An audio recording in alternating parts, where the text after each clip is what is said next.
Donc les principaux défauts de la vision chez l'enfant, il y a d'abord la myopie, donc c'est-à-dire il ne voit pas bien de loin.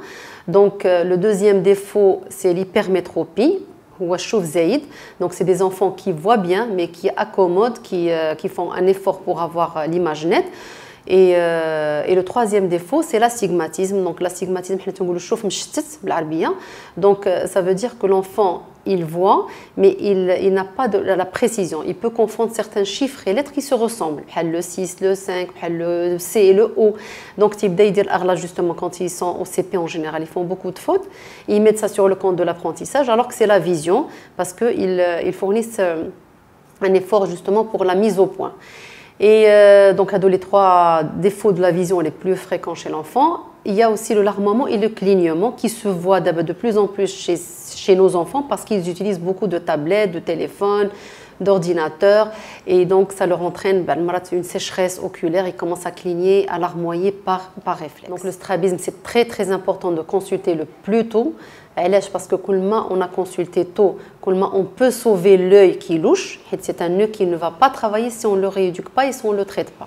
Donc ça, c'est un motif de consultation qui est très fréquent chez l'enfant.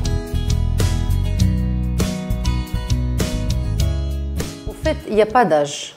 C'est-à-dire à chaque fois qu'on constate quelque chose chez le bébé, même à partir de 3 mois déjà, si on constate qu'il y a quelque chose, un strabisme, il larmoie, il cligne, il ferme un œil, il faut l'emmener chez l'ophtalmo. Donc ça, c'est des signes d'appel. Quand on a un signe d'appel, c'est à n'importe quel âge. Donc s'il n'y a pas de signe d'appel, si l'enfant ne présente rien, mais il a un de ses parents ou les 2 parents portent les lunettes, il faut l'emmener chez l'ophtalmo.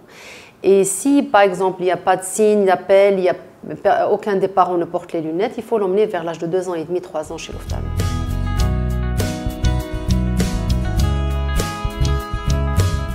Le premier geste à faire, il faut laver. Si l'enfant reçoit quelque chose dans l'œil, il faut avoir l'habitude de lui mettre beaucoup de sérum physiologique. La majorité des mamans, ils ont du sérum physiologique à la maison.